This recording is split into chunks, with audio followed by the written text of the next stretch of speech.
अस्सलाम वालेकुम। इधर जब डॉक्टर की बताई हुई वापसी की मुद्दत खत्म होती है तो सीमा गांव के अस्पताल में जहां डॉक्टर की रिहाइश होती है वहां जाती है, मगर उसकी सहेली शादो उसे दिलासा देती है कि आने में कुछ ताखीर हो गई होगी। कुछ अर्सा बाद सीमा को पता चलता है कि वो मां बनने वाली है, जिस पर फजल पटवारी उसे लानत मुलामत करता है और उसे गांव से बदनाम करके निकालने की कोशिश करता है, जिस पर निकाह खां वहां आके ये सबूत देता है कि सीमा पाकबाज है और इसकी शादी डॉक्टर असलम से मैंने करवाई है। मगर फजल पटवारी और उसके दोस्त निकाहनामा बदल देते हैं क्योंकि मौलवी अंधा होता है।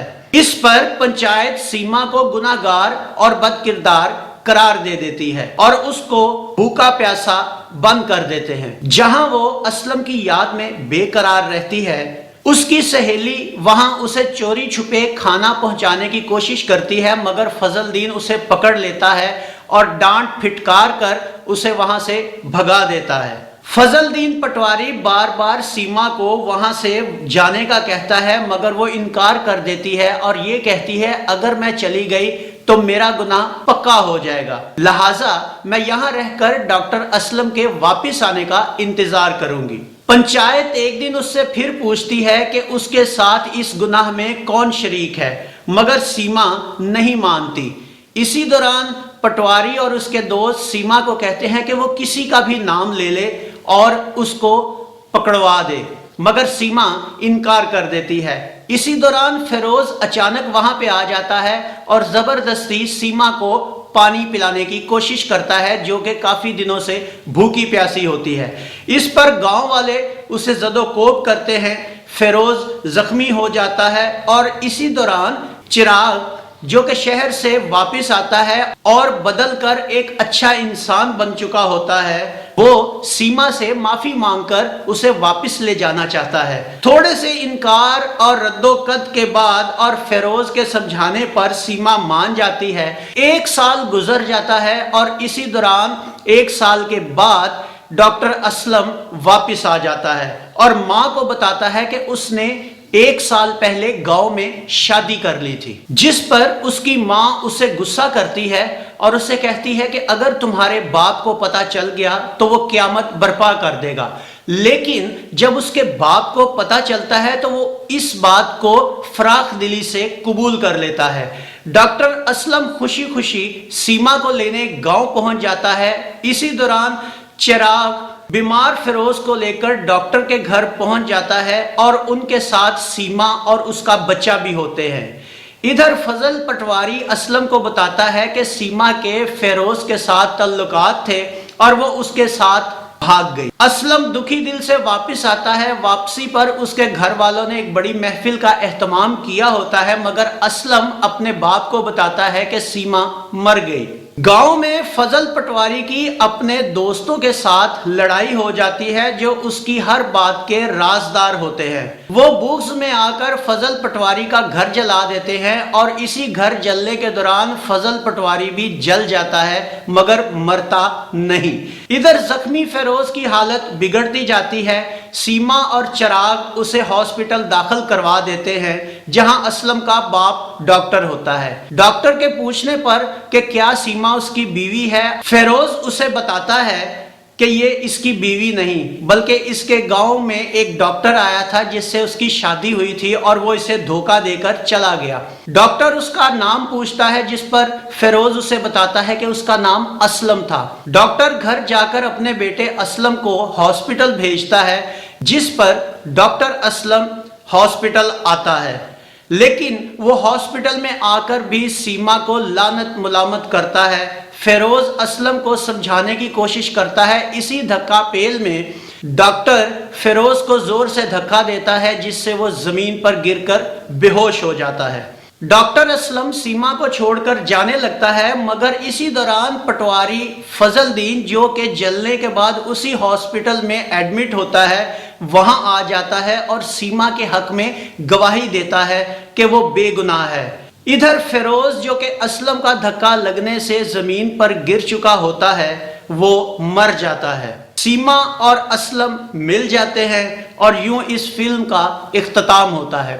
مجموعی طور پر یہ فلم ایک لاجواب کلاسک شاہکار تھی اور پاکستان فلم کا ایک نادر سرمایہ تھی۔ اس فلم کے سیٹ ڈیزائن اس دور کے مطابق، گاؤں کا ماحول، لائٹ اینڈ شیڈ، ہر چیز اپنی مثال آپ تھی۔ اس فلم میں میڈم نور جہاں پوری طرح چھائی رہیں اور غلام محمد، سنتوش کمار اور دوسرے بڑے ایکٹروں کو بالکل بھی آگے نہیں آنے دیا۔ اس فلم کے گانوں کی شاعری ایس ڈی شرف اور استاد دامن نے کی۔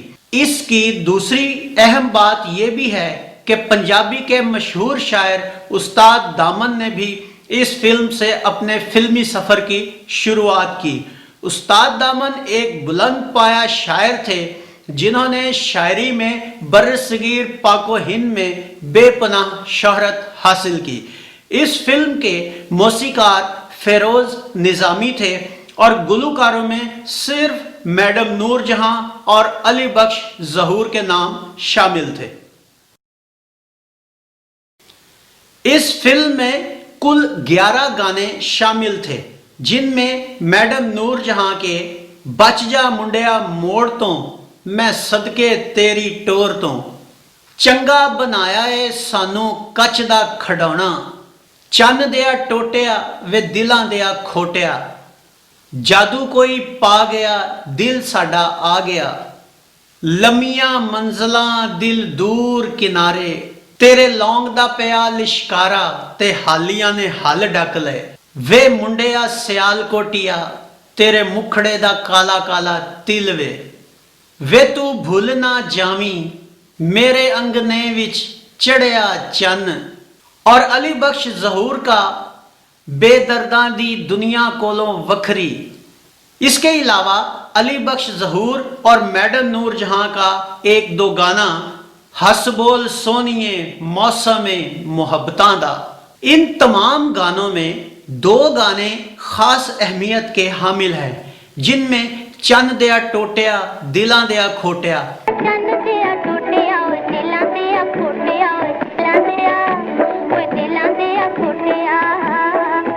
جو کہ آج بھی موسیقی کی دنیا میں نہایت مشکل گیت سمجھا جاتا ہے۔ اس گانے میں میڈم نور جہاں نے پاکستان فلم انڈسٹری کی تمام گلوکاراؤں کو ایک چیلنج بھی دے دیا تھا اور اسی گانے کے ذریعے بتایا کہ اب میں آ گئی ہوں اور اب راج میرا ہوگا۔ اور پھر دنیا میں سب نے دیکھا کہ میڈم نے آخری وقت تک اپنی آواز کے سحر میں دنیا کو جکڑے رکھا اور نہ صرف پاکستان بلکہ ہندوستان میں بھی ان کے چاہنے والے کم نہ تھے۔ اس فلم کا دوسرا گیت جو آج بھی روز اول کی طرح مقبول ہے اور ہمارے مشہور شہر سیالکوٹ کے لوگ اسے آج بھی ذوق و شوق سے سنتے ہیں، اور وہ گیت ہے وے منڈیا سیالکوٹیا۔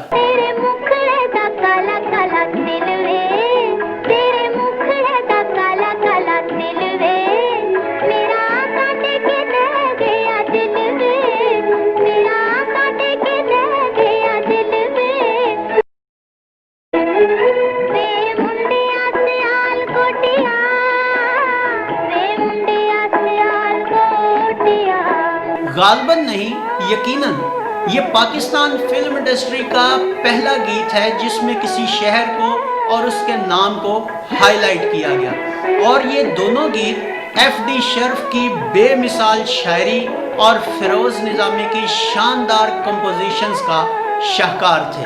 اس فلم میں میڈم نور جہاں نے 9 اور علی بخش ظہور نے ایک سولو گیت گایا، جبکہ ایک گیت ان دونوں کا ڈوئٹ تھا۔ یہ فلم 30 مارچ 1951 کو لاہور کے ریجنٹ سنیما میں نمائش کے لیے پیش کی گئی۔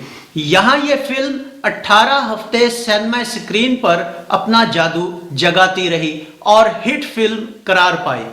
کراچی میں یہی فلم 13 اپریل 1951 کو جمعہ کے دن جوبلی سنیما میں نمائش کے لیے پیش کی گئی، لیکن وہاں باکس آفس پر اس کی کارکردگی اوسط درجے کی ہی رہی اور یہ صرف 9 हफ्ते ही सिनेमा में चल सकी। तो ये था फिल्म चंद का रिव्यू। उम्मीद है आपको हमारा ये वीडियो पसंद आया होगा। अगर आपको हमारा ये वीडियो पसंद आया हो तो इसे लाइक कीजिए, हमारे चैनल को सब्सक्राइब कीजिए और बेल आइकॉन को दबाना मत भूलिएगा, ताकि हमारा आने वाला हर नया वीडियो आप तक पहले पहुंचे। इसके साथ कमेंट्स बॉक्स में अपनी राय का इजहार जरूर कीजिएगा, जो हमारे लिए बेहतरी का बायस है। इस वीडियो को शेयर कीजिए ताकि आपके जरिए हमारी ये मालूमात आपके जानने वालों और चाहने वालों तक भी पहुंचे। गुलफाम को इजाजत दीजिए। अगले वीडियो में एक नई फिल्म के रिव्यू के साथ आपके सामने दोबारा हाजिर होंगे। अपना बहुत सा ख्याल रखिएगा।